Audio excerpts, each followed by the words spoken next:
Winning Blueprint presents In the Lab Room.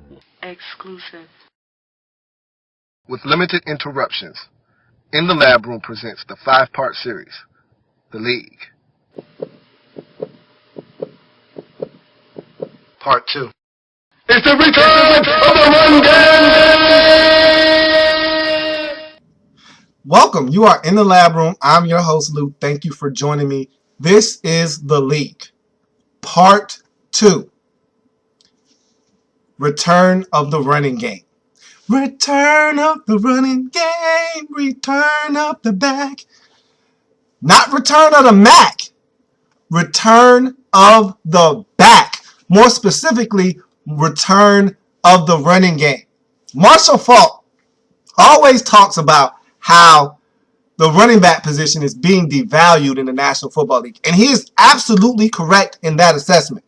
The National Football League is now a passing league. If you can't throw the football, and yesterday we talked about the future, and the future is at the quarterback position. Make no mistake about it. But yesteryear saw teams be able to win Super Bowl championships by running the football, playing smash mouth defense. The 80s saw the Redskins and Joe Gibbs and that hog offensive line and that counter trait offense win 3 Super Bowls.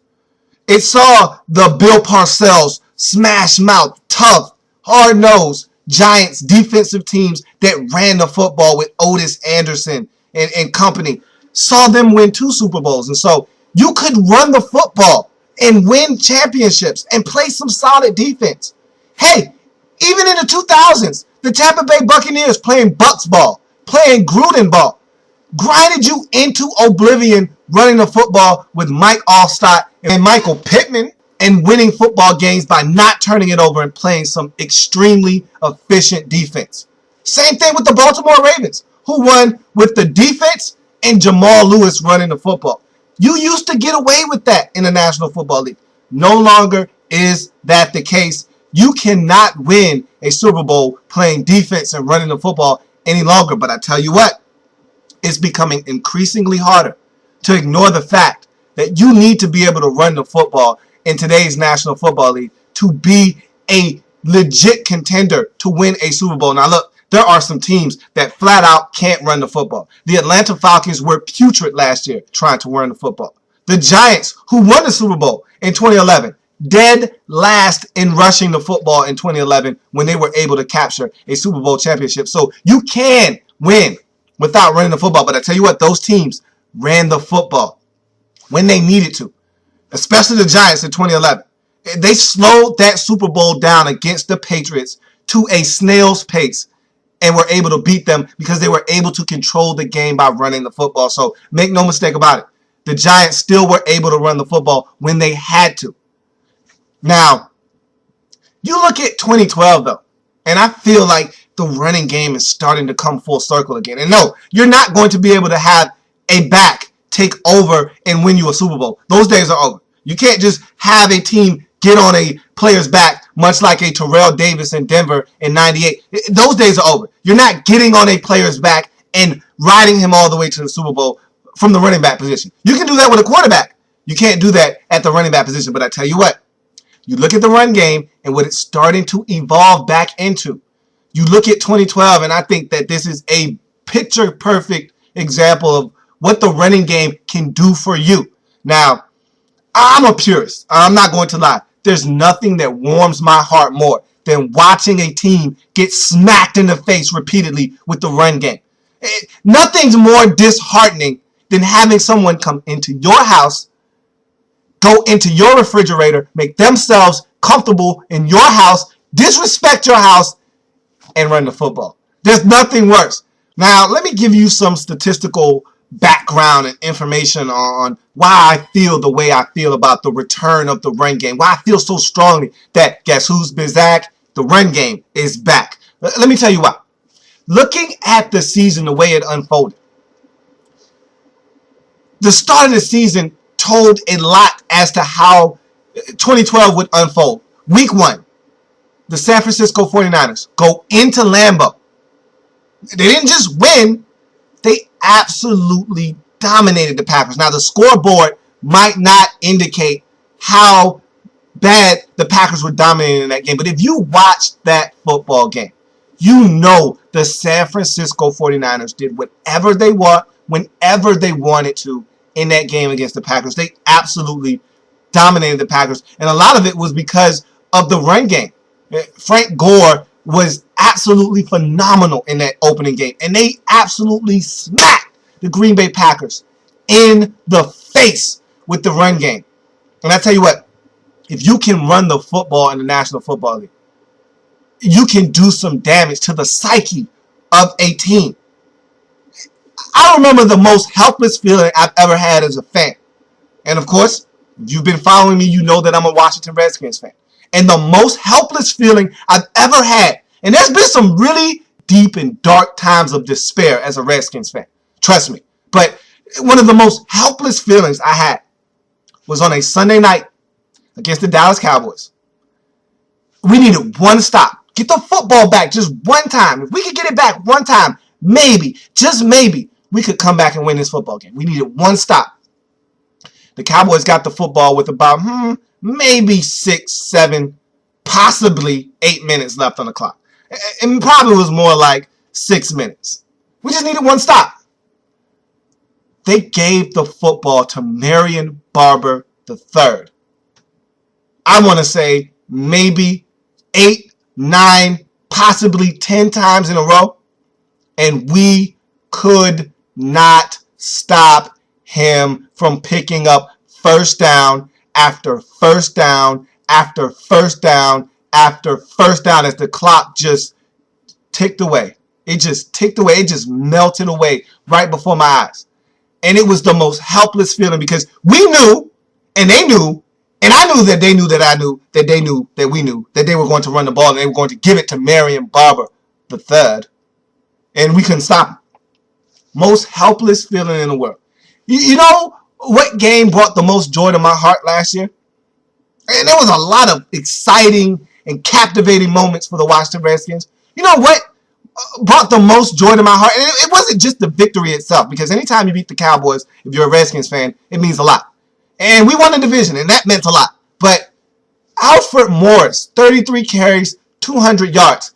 The fact that they knew Alfred Morris was getting the football and they could do nothing about it. The Cowboys absolutely could not stop us from getting on the football field where we wanted to with Alfred Morris in the run game. They couldn't do one single thing about it. That was the thing that warmed my heart the most. I just sat there and smiled like a proud papa whose only son just finally made it. All I could do was, it felt good. And that's what the run game does to you. It can demoralize you. It can demoralize you. If you can't stop the run, it's like someone taking your manhood away from you. If you can't stop the run, it's tough to win in the National Football League. And what I saw in that opening game against the Packers and the 49ers was the 49ers sending a statement to the Packers, who by the way, and this was so ironic, Aaron Rodgers had come out that offseason and said, hey, we don't need to run the football. We're the Packers. I'm Aaron Rodgers. Our passing game is immaculate. We don't need to run the ball. We don't even need any running backs. We can take care of ourselves passing the football. I'd be perfectly fine chucking it on every down.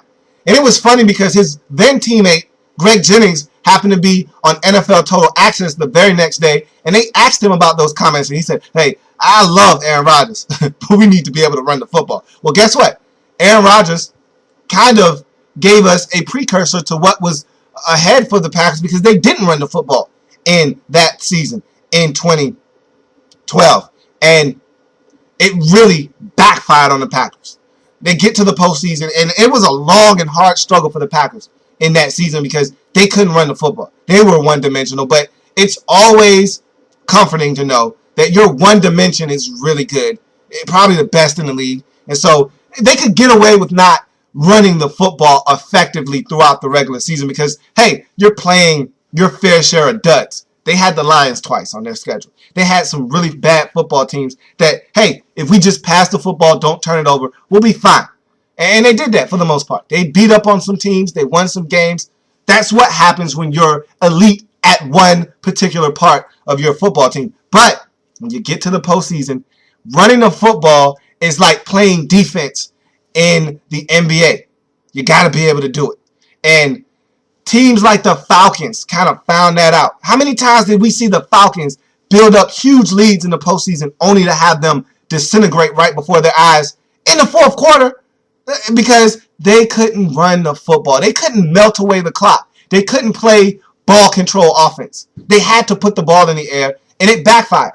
You got to be able to run the football, and that's why this running game is starting to show back up. It's starting to resurface in the National Football League. And we've got some really good backs. You've got guys like Adrian Peterson. I'll talk about what he did in 2012 in a second, but you've got Arian Foster. You've got Shady McCoy, who I thought had a down year last year, but he's one of those really special backs in the National Football League as well. When Chris Johnson is on, there's no one faster, there's no one more electric in the league than Chris Johnson. We've got a lot of guys. We know what beast mode is out in Seattle. You've got a lot of guys who are just really running the football like their minds have gone bad. And we saw some young guys emerge in 2012. We saw Alfred Morris take center stage in Washington. We saw a guy like Doug Martin, Doug E. Flash, really come in and help the Tampa Bay Buccaneers play some really good football for a stretch of time. I mean, his game against the Raiders in Oakland, that's the most disrespect I saw all season long, and I loved every second of it. He went home and had a party. Fiesta, fiesta, fiesta. Fiesta, fiesta. He said, hey, I'm home. Let's just get the boys together and let's have some fun. And he went home to Oakland and threw a party right in front of all the fans. And he went off. And it was fun to watch. And for that stretch of football, when the Tampa Bay Buccaneers were playing their best football in 2012, Doug Martin, Doug E. Flash, was running the football so effectively. He was one of the best backs in the league at that time. You look at what he did to Minnesota on Thursday Night Football, which was one of the games that kind of started this whole run for the Bucs. They demolished the Kansas City Chiefs. The next week, they go to Minnesota. They do some damage there on the road. Utter disrespect in Minnesota. And Doug Martin was the headliner there. They go to Oakland. They disrespect the Raiders in Oakland. They beat San Diego at home. All of these games were keyed by the run game and Doug Martin. And he was really special for a stretch there. And that's what a run game can do for you. And Adrian Peterson's performance in 2012, that by itself should tell you that if you can run the football, you can achieve in this league. Now, you're not going to win the Super Bowl just running the football. I've already expressed that. You got to be able to pass. Because, again, much like playing defense in the NBA, you got to be able to run the football, but you also got to be able to score some points. And it's fun to run up and down the court in the NBA and score 137 points in the regular season. But guess what? When the postseason starts, you better be able to play some half-court defense, or you're going to find yourself out of the playoffs very quickly. Ask Oklahoma City, and I know they were missing one of their best players, but ask the Thunder, ask the Denver Nuggets, and they were missing one of their best players too. But if you can't play that defense, you're going to find a way to find that exit quickly in the playoffs. Same with the run game. It's nice, and it'll get you to the show. And all you want to do, if you're a team in the National Football League, is find a way to get a ticket to the dance. So the run game will get you that ticket to the dance. But once you get there, you better be able to pass the football. You better be able to play some defense. And, of course, it'd be nice if you can still run that football. Now, Adrian Peterson had a phenomenal, astronomical, one of the best rushing seasons you've ever seen in your life in 2012. I mean, what that man did was absolutely breathtaking. I mean, he put that team on his back and got them to the postseason. Literally got them to the postseason. Second-ranked rush offense. 31st ranked pass offense. So you're telling me a team that can't pass the football, teams know you're going to run the football. They're putting 9, they're putting 10 in the box. That offensive line and Adrian Peterson still were able to run the football. Still able to get this team to 10-6 and a playoff berth. So you running the football can do some special things for your football team. And so As bad as Christian Ponder was in 2012, as bad as that passing offense was, it was anemic for the Vikings. That run game was so much better. It was that much better, and it got the Vikings to the playoffs. Now, we saw what happened when you get to the postseason now. Teams are going to key in. Everybody's good now. That's why you got to be able to do both. You got to be able to pass and run it. Because in the regular season, you'll play some duds, and just running the football, it'll get you by. You'll play your fair share of bad football teams, and just running the football and not turning it over will win you 3 or 4 games in the regular season. You'll beat teams just because you're elite at something and they're not. Once you get to the postseason, everybody's good. Everybody's good. That's why they're there. So you can't just run the football now. You got to be able to throw it. You got to be able to play some defense. And so the Vikings were exposed. No Christian Ponder. All of a sudden, Joe Webb gets in the game, and oh my goodness, it was ugly. It was ugly.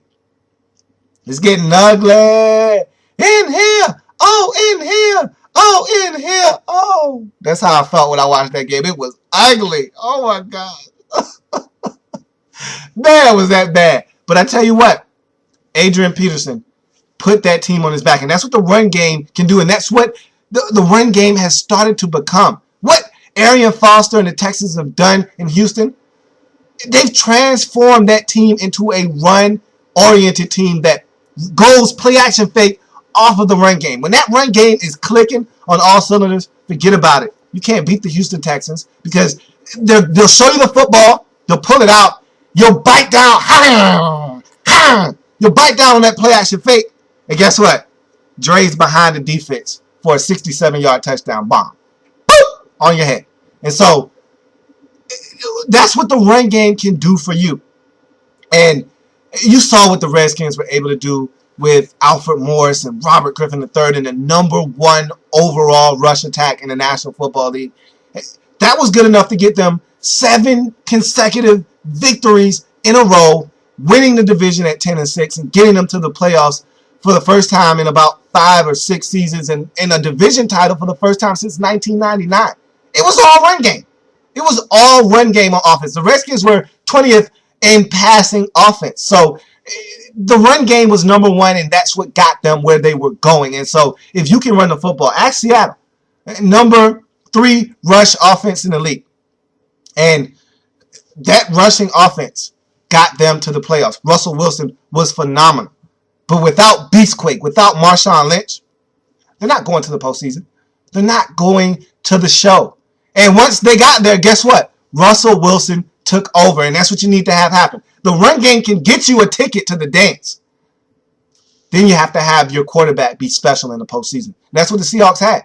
If the defense would have done their job, which they did all regular season and failed to do in the postseason, maybe the Seahawks would have won the Super Bowl last year, or at least had a shot at winning it. But instead, the defense let them down, and that's what happens. But the run game was so pivotal in the Seahawks getting to where they got.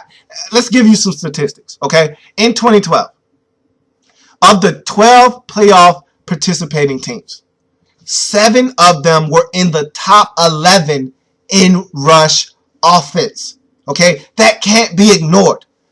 Of the 25 top rushing running backs in the league, 11 of them were with teams in the postseason. So only one team was omitted in the top 25 rushing backs, yardage-wise, in the league. Can anyone take a stab at who that team is?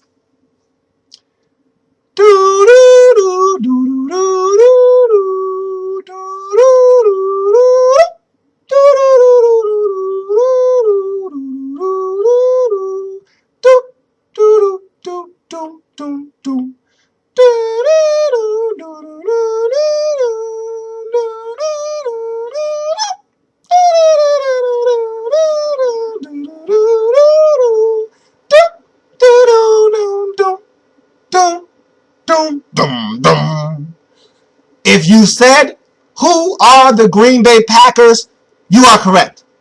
Remember Aaron Rodgers said, hey, we don't need to run the football. Hey, we don't need to run the football. We don't need the running game. Well, guess what? Yeah, you didn't need the running game against the Minnesota Vikings without their quarterback and Joe Webb out there throwing the football into the ground and 10 yards over everybody's head. Sure, you can get away with it then, but what happened when you played that team that smacked you in the face in week 1 with the run game? Yeah. They came into your house, smacked you around in week 1, and guess what they did to you again in the divisional round of the postseason? The San Francisco 49ers smacked you around again with what? They did it again, the running game. Colin Kaepernick smacked them around. Frank Gore smacked them around. And then they even sprinkled in a little bit of Michael James for good measure. A little bit of salt in the wounds. Ow! And so, that's what the run game can do for you. San Francisco 49ers, one of the best rushing teams in the league, got them to the Super Bowl. They were number 2 in the league in rush offense. Ravens were number 11. That's what you got to do. You got to be able to run the football. The Ravens, the reason they won the Super Bowl. No one talks about this. Everyone wants to talk about 11 touchdowns, no interceptions for Joe Flacco and the big contract. Oh, that's great. That's what your quarterback needs to do for you to take that next step. You want to win Super Bowls, your quarterback has to be playing at an elite level in the postseason. But guess why he was able to do that?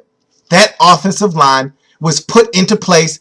They slid Brian McKinney over to left tackle, and everyone fit in to their positions like a glove. Michael Orr was able to go back to right tackle, and all the pieces were aligned. Everyone was where they were supposed to be. This offensive line started blocking their tails off. Ray Rice and Bernard Pierce started getting huge rushing lanes. They ate the Broncos up on the ground, did the Ravens in that game. They absolutely ran buckshot over the Denver Broncos in that game. And a large part of the reason why, that offensive line was blocking their tails off, and that's why they were able to hang in that game. Even though Denver had kickoff returns for touchdowns and things of that nature, they were able to hang in because of the run game and turnovers. So what I'm trying to say to you is the running game is back. If you can run the football, you can win games in the regular season. Running the football can get you to the postseason. You always hear guys like Warren Sapp say, hey, when you go on the road, pack your defense and your run game. Truer words have never been spoken. Now, if you're going to the postseason, you need to pack everything. You need to pack heavy. People like to pack light. Don't do that. Pack heavy. Pack the run game. Pack the passing game. Pack the defense as well. Pack everything you got. Put it in the bag. You're going to need it. But if you can run the football in this league, and I think teams are starting to be able to run the football better. Everyone's better when they can run the football. The Cincinnati Bengals have made the postseason 2 consecutive times for the first time in franchise history. You know why? Because they've been able to run the football consistently. Yeah, they had Rudy Johnson in those days when they had Chad Johnson and they were throwing the football all over the field. The defense is a lot better now than it was then, but they've been able to run the football more consistently. They had Cedric Benson 2 years ago. Last year, it was Ben Jarvis Green Ellis. They can run the football. They're legit now. They can run. You got to be able to run in this league. You look at the Falcons and what they were able to accomplish in 2012, and their running game was anemic. Michael Turner was on his last legs. Those tires are bald. And so they really suffered. They needed some kind of infusion. And why do you think they went out and got Steven Jackson, huh? They need to run the football. They know that. It's imperative. If you want to win in this league, you got to be able to run the football. The Falcons were in the lead, double digits, in every game in the postseason and blew both of those leads. They got away with it against Seattle. They couldn't get away with it against San Francisco. They just couldn't. And they couldn't run the football, and that's why they lost that game, and that's why they almost lost against Seattle, because they could not run the football. It's the return of the run game. It's important now. It matters. You got to be able to run the football. You know, everyone talks about the Saints and their fun and gun and how they throw the football around and how Drew Brees is a maestro. He's a magician. And he's throwing the football here and there, and they're just running up and down.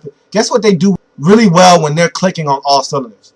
They run the football. And I think a lot of people don't realize how well the New Orleans Saints run the football. When they're playing their best, when that offense is controlling the tempo of the game, Pierre Thomas is running the football.